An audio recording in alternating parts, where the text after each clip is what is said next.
इसके बाद जब यीशु ने जान लिया कि अब सब बातें तमाम हुई ताकि नविश्ता पूरा हो, तो कहा, मैं प्यासा हूं।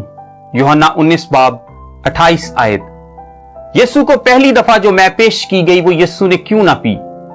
यीशु को दूसरी दफा पेश किया जाने वाला सिरका कौन सा था, और स्पंज और जूफा क्या है? यीशु ने मैं प्यासा हूं क्यों कहा और दूसरी दफा पेश किया जाने वाला सिरका क्यों पिया?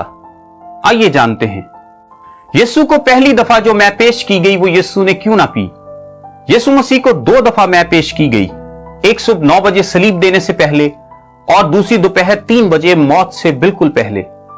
मत्ती 27 बाब उसकी 33 और 34 आयत में लिखा है, और उस जगह जो गुलगुता यानी खोपड़ी की जगह कहलाती है, पहुंचकर पित्त मिली हुई मैं उसे पीने को दी, मगर उसने चख कर पीना ना चाहा।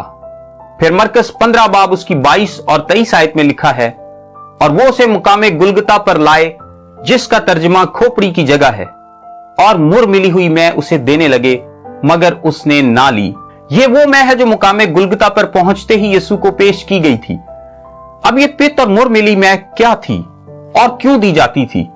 यीशु को जब सलीब देने के लिए मुकामे गुलगुता पर लाया गया तो इससे पहले कि उसके हाथों और पांवों में कील ठोंके जाते, उसे पीने के लिए एक मैं पेश की जाती है जिसमें पित्त और मुर मिला हुआ था। पित्त एक कड़वी और जहरीली जड़ी बूटी थी और मुर एक गूंद की मानित थी जो जिस्म को सुन्न कर देती थी।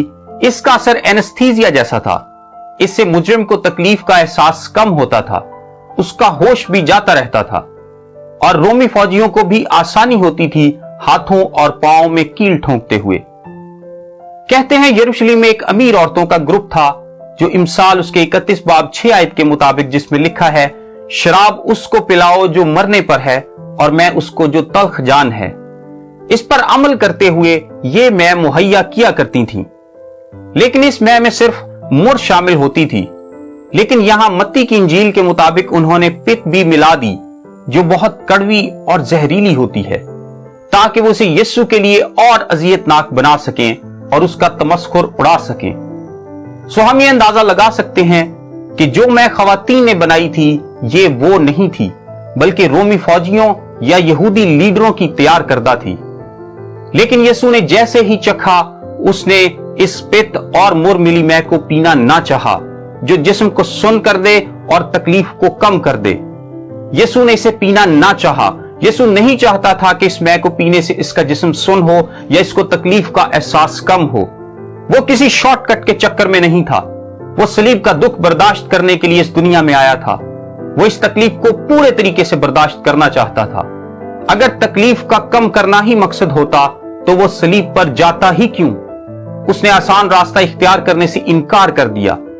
वो नहीं जानते थे कि वो तो इससे कहीं ज्यादा कड़वा प्याला पीने को था जो मेरे और आपके गुनाहों की सजा का प्याला है। यीशु को दूसरी दफा पेश किया जाने वाला सिरका कौन सा था और स्पंज और जूफा क्या है? पहली मैं सलीब पर चढ़ाए जाने से पहले पेश की गई, यानी सुबह 9 बजे के करीब। अब 6 घंटे गुजर चुके हैं। लूका 23 बाब उसकी 36 आयत के मुताबिक इन 6 घंटों के दौरान भी सिपाही उसे सिरका पेश करते थे और कहते थे, अगर तू यहूदियों का बादशाह है तो अपने आप को बचा। ये वो तंज के तौर पर कहते थे क्योंकि यीशु ने अभी पानी नहीं मांगा था। अब 3 बजे के करीब यीशु ने कहा, मैं प्यासा हूं। फौरन उनमें से एक शख्स दौड़ा और स्पंज लेकर सिरका में डुबोया और सरकंडे पर रखकर उसे चुसाया। यह सिरका जो अब की बार पेश किया गया, यह रोमी फौजियों के आम तौर पर पीने के लिए होता था। यह सिरका जड़ी बूटियों और पानी के मिलाप से बनता था। इसको पोस्का बोलते थे। यह एक हल्की क्वालिटी की मैं जैसा था जो आमतौर पर गरीब ही इस्तेमाल करते थे। हर फौजी के पास अपना एक थैला या बर्तन था जिसमें वो इस सिरका को रखता था ताकि सारा दिन अपनी प्यास बुझा सके और वक्ती तौर पर ताकत हासिल कर सके। और इसमें नमकियात की मौजूदगी जिस्म को पानी की कमी नहीं होने देती थी। यह महलूल जरासीम कुश भी था और अगर पानी में बदबू हो तो वो भी इससे महसूस नहीं होती थी। यीशु को यह सिरका किसी फौजी ने अपने हिस्से में से दिया था। सलीब पर लटका हुआ आदमी कप से या बर्तन से पानी नहीं पी सकता, सो उन्होंने एक स्पंज को इस्तेमाल किया। अब स्पंज रूमी फौज की किट का एक हिस्सा होता था। जूफा एक दरख्त की शाख थी जब बनी इसराइल ने पहली फसह पर खून अपने दरवाजों पर लगाया था, तब उन्होंने जूफे का इस्तेमाल किया था, और यहां वो बर्रा था जो कामिल था और गुनाहों की मुकम्मल कुर्बानी गुजरानी जा रही थी। सो यहूदियों के लिए इसका एक अहम कनेक्शन था। जूफे के लफ्ज का खास इस्तेमाल ईमान लाने वाले यहूदियों को यह बात भी याद दिलाता होगा कि कैसे मिस्र में बर्रे के लहू से उनकी वक्ती खलासी हुई थी, और अब कैसे इस बर्रे के लहू से उनकी हमेशा के लिए खलासी होगी। यीशु ने मैं प्यासा हूं क्यों कहा और दूसरी दफा पेश किया जाने वाला सिरका क्यों पिया? अब की बार यीशु ने सिरके को चखा। इसकी दो वजूहात थी। पहली वजह आयत 28 में है, जहां लिखा है ताकि नविश्ता पूरा हो, कहा मैं प्यासा हूं।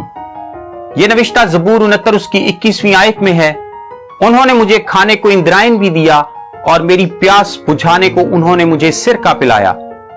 यीशु ने यह इसलिए कहा था ताकि नविश्ता पूरा हो। खुदाम यीशु मसीह कलाम मुकद्दस की तमाम बातों को पूरा करने आया था। कलाम मुकद्दस का एक नुक्ता या शोशा भी पूरा हुए बगैर नहीं रह सकता। और दूसरी वजह यह थी कि अब यीशु को फतह का ऐलान करना था, एक जोरदार ऐलान कि उसने तमाम काम पूरा कर लिया और अब तमाम हुआ, और उसके लिए उसे ताकत चाहिए थी। ज़बूर 22 उसकी 15 आयत में लिखा है, मेरी कुव्वत ठीकरे की मानिंद खुश्क हो गई और मेरी जुबान मेरे तालू से चिपक गई। 6 घंटे मुसलसल सलीब पर रहने के बाद और जिस्मानी तौर पर अजियत बर्दाश्त करने के बाद उसके जिस्म में पानी की शदीद कमी थी। उसका गला खुश्क और जुबान गोया तालू से चिपकी थी, और उसको जोर से बोलने के लिए तर गला चाहिए था। सो उसने वो सिरका चखा ताकि फतहमंदी का जोरदार ऐलान कर सके, जो वहां पहाड़ पर मौजूद तमाम लोग सुन सकें। खुदा यीशु मसीह ने कलाम के हर हिस्से को पूरा किया, क्योंकि वो बाप की मर्जी पूरी करने आया था। उसको कलाम मुकद्दस की तमाम बातें याद थीं। ये प्यास उसके इंसानी पहलू को भी जाहिर करती है। वो कामिल इंसान और कामिल खुदा था। उसने ये प्यास आपके लिए बर्दाश्त की थी। ये जिस्मानी और रूहानी दुख जो उसने बर्दाश्त किया, मेरी और आपकी सोच और समझ से बालातर है। आप आज किस इंतजार में हैं? आइए अपने शाफी के पास चलें, जिसने सलीब पर आपके लिए मोहब्बत की इंतहा कर दी। खुदा आप सबको उसके पास आने का फजल अता करे। आमीन।